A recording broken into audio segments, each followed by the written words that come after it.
আসসালামু আলাইকুম, সকলকে আন্তরিক অভিনন্দন ও শুভেচ্ছা জানিয়ে আজকের প্রথম ইংরেজি প্রথম ক্লাস শুরু করছি। ইংরেজি রিডিং শেখার আমি আশা করি তোমাদের উপকারে আসবে এই ভিডিওটি, আর শেষ পর্যন্ত দেখবা, স্কিপ করবা না, কারণ এই ভিডিওতে অনেক মোস্ট ইম্পর্ট্যান্ট কোনো কিছু দেখানোর চেষ্টা করব, কোনো কিছু না, মোস্ট ইম্পর্ট্যান্ট কিছু দেখানোর চেষ্টা করব, বোঝানোর চেষ্টা করব। সম্মানিত ভিউয়ার্স, আমরা যখন বাংলা রিডিং শিখি তখন আমরা স্বরচিহ্ন, স্বরবর্ণ, ব্যঞ্জনবর্ণ ছাড়া মাঠে নামতে পারি না। ঠিক তেমনি ইংরেজি যখন আমরা রিডিং শিখব তখন আমাদের স্বরচিহ্ন, স্বরবর্ণ, ব্যঞ্জনবর্ণ, তারপর ব্যঞ্জনবর্ণ, এগুলার ব্যবহার আমাদের কিন্তু মোস্ট ইম্পর্ট্যান্ট।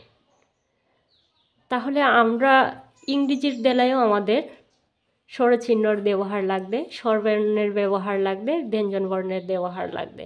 আসো আমরা দেখে নিচ্ছি কোনটার ব্যবহার কিভাবে করতে হয়। আমি ভিডিওটা লেন্দি করব না, সেজন্য আগেই বোর্ডে লিখে রেখেছি। আর ভিডিওটা স্কিপ করবা না, কারণ আমি গুরুত্বপূর্ণ কিছু বোঝানোর চেষ্টা করব, এই A to Z পর্যন্ত বোঝানোর চেষ্টা করব। আজকের একটা ভিডিওতে হয়তো সব কিছু শেখানো সম্ভব না, আমি চাইলে অথবা ফার্স্টে ভিডিও দিয়ে সব কিছু শেষ করার, রিডিংগুলো কমপ্লিট করার চেষ্টা করব ইনশাল্লাহ। এইখানে আছে আমার vowel, A, E, I, O, U, এগুলি হচ্ছে ভাওয়েল। আর এই ভাওয়েল ছাড়া আমাদের স্বরবর্ণগুলোই উচ্চারণ করা সম্ভব না। ব্যঞ্জন বর্ণও এই ভাওয়েল ছাড়া উচ্চারণ করা সম্ভব না। স্বরচিহ্নর ব্যবহার আমরা যেমন করি বাংলাতে, ইংরেজিতে এগুলি হচ্ছে স্বরচিহ্ন।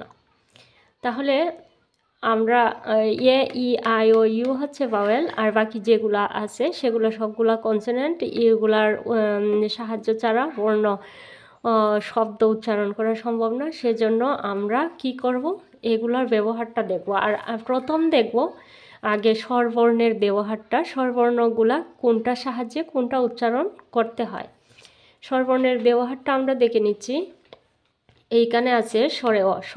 স্বরে অ যখন আমি বাংলাতে বলবো, স্বরে অর দ্বিফুড়িতে ইংরেজি বলবো, এর দ্বিফুড়িতে ইংরেজি ব্যবহার করব এ অথবা অ, এ অথবা অ। যখন আ করব তখন আয়ের দ্বিফুড়িতে ব্যবহার করব ইংরেজির বেলা এ। রস্বই করব তখন এর দ্বিফুড়িতে করব আই অথবা ই। যখন দীর্ঘই করব তখন দীর্ঘই এর বিপরীতে আই, কখনো কখনো ডাবলি। রস্বই এর বিপরীতে ইউ, রি এর বিপরীতে আর আই। এ এর বিপরীতে করব ই, ওই এর বিপরীতে করব ব্যবহার ই, এবং আই। এ অথবা আই। এখানে কিন্তু অথবা আছে।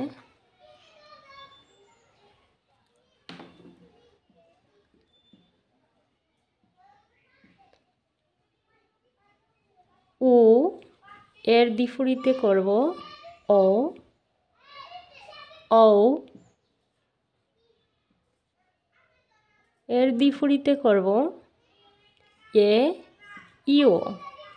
কোনটা কিভাবে করতে হবে সে জিনিসগুলো নিয়ে আমি অবশ্যই আসব, আর আজকের ভিডিওতেও কিছু দেখানোর চেষ্টা করব। দেখো, আমি কিন্তু এইখানে স্বরচিহ্নগুলো লিখছি, কিন্তু স্বরের চিহ্ন লিখতে যেয়ে কিন্তু আমি ভাওয়েলগুলো ব্যবহার করছি। এই ভাওয়েলগুলাই হচ্ছে আমার ইংরেজি স্বরচিহ্ন। তাহলে এ এর বিপরীতে যদি আকার এবং একার, এই কার চিহ্ন এর বিপরীতে আমি কি লিখতে পারবো এ। এই রস্বীকার এর বিপরীতে আমি কি লিখতে পারবো ইংরেজিতে আই। দীর্ঘ ইকার এর বিপরীতে আমি কি লিখতে পারবো ডবল ই। এবং ইউ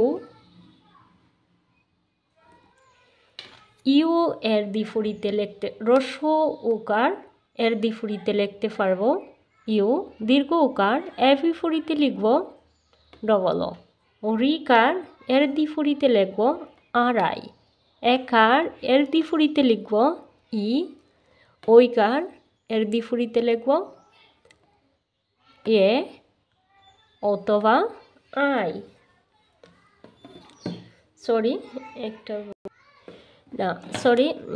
ঐকারের বিপরীতে এ আই লিখতে হবে, এ অথবা আই না। উকার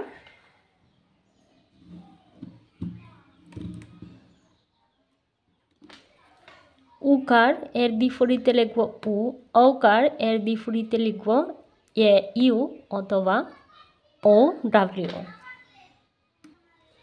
এখন দেখব আমরা ভাওয়েল এ এর ব্যবহার।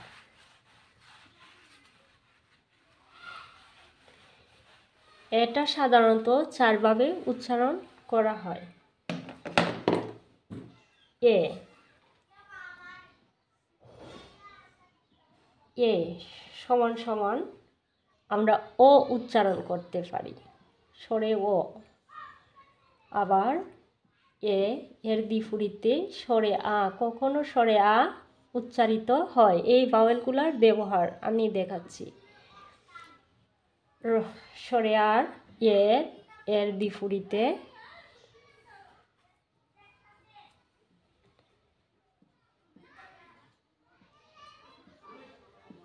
এ হয়। এ এর বিপরীতে স্বরে ও, এ এর বিপরীতে স্বরে আ।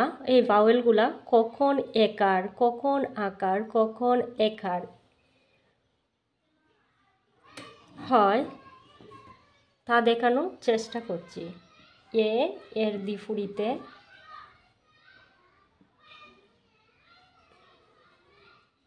কখনো এই উচ্চারণ হবে, এই।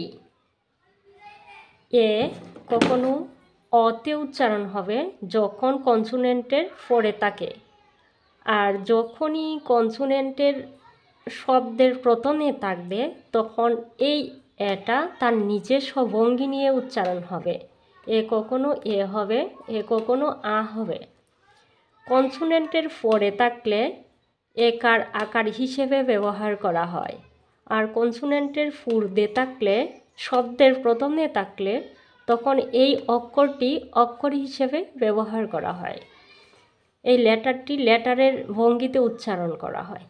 আমি সবটুকু দেখানোর চেষ্টা করব। এ কখনো অ, কখনো আ, কখনো এ, কখনো এই রূপে ব্যবহার করা হবে।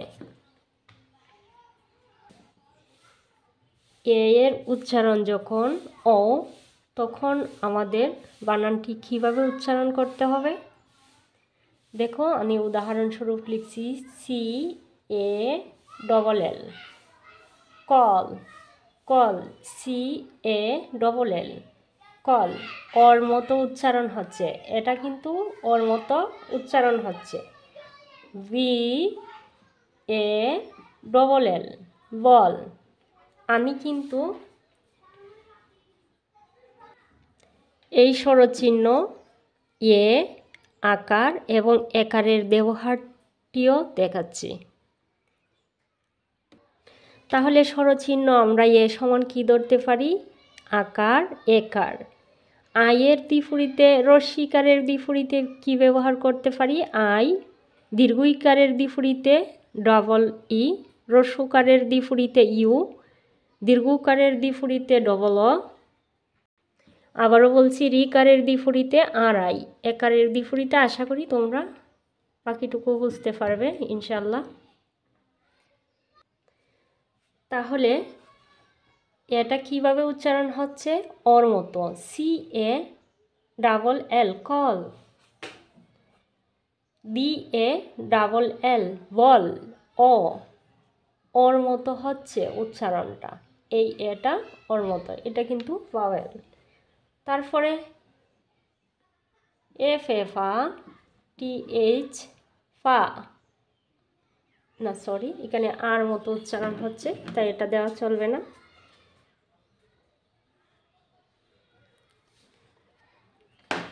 আশা করি তোমরা এর উচ্চারণটুকু বুঝতে পারছো।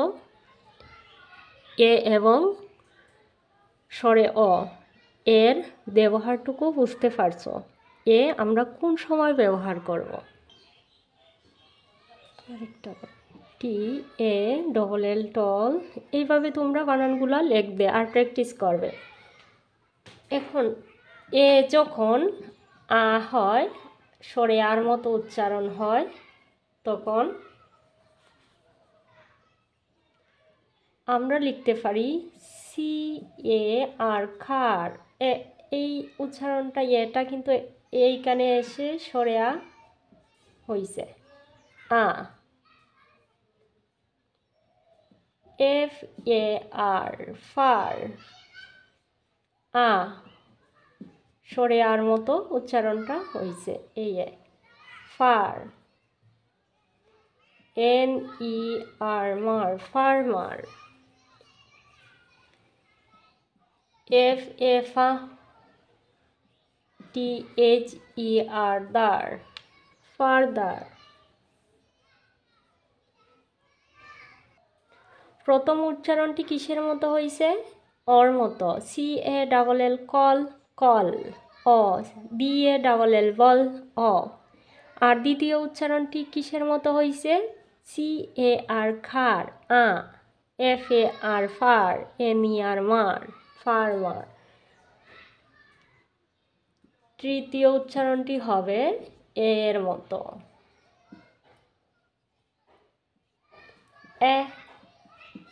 তাহলে লিখতে পারি B A T that, C A T cat, N A T net. তাহলে কিসের মতো উচ্চারণটা হয়েছে? দেখো, এই ভাওয়েলটা ছাড়া কিন্তু আমার একটা বানানো সম্পূর্ণ হয়নি, একটাও না। এইটাও হয়নি, এটা এইখানে একটা ভাওয়েল আছে, এইখানে। এইগুলা কিন্তু একার, আকার এবং স্বরচিহ্ন হিসেবেই ব্যবহার করা হয়। তাহলে এইখানে বি এ টি দ্যাট এর মতো উচ্চারণ হয়েছে এ, এইখানে আর মতো হয়েছে। তার মানে এইটাই হচ্ছে আমার স্বরচিহ্ন। এই ভাওয়েলের, এই একটা ভাওয়েলের ব্যবহার আমি দেখাচ্ছি। নেক্সট টাইম আরও ভিডিও নিয়ে আসবো, আরও মোস্ট ইম্পর্টেন্ট কিছু থাকবে।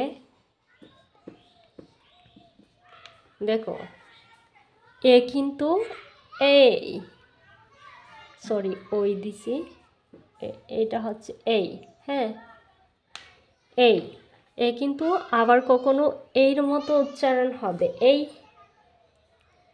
উদাহরণস্বরূপ দিতে পারি এফ এস সি ই, তেইশ, তেইশ। C A S C, case. এখানে কিন্তু এর মতো উচ্চারণ হয়েছে এ। আশা করি তোমরা এর ব্যবহারটা ভালোভাবে বুঝতে পারছো। বাকি ই আই ও ইউ এর ব্যবহার সহ আরও মোস্ট ইম্পর্টেন্ট ভিডিও নিয়ে আসার চেষ্টা করব। প্লিজ তোমাদের যদি ভিডিওটা ভালো লাগে তাহলে কমেন্ট করে একটু উৎসাহ দিবা, আর প্লিজ সাবস্ক্রাইব করে পাশে থাকবা, নিয়মিত ভিডিওটি দেখার চেষ্টা করবা। ভিডিওটি নিয়মিত না দেখলে তাহলে আমার রিয়েল ভিউয়ার্স আসলে তোমরা হবে না, আর তোমাদের জন্য আমি ভিডিও বানাতে পারবো না। সবার জন্য শুভকামনা রইল। আল্লাহ হাফেজ।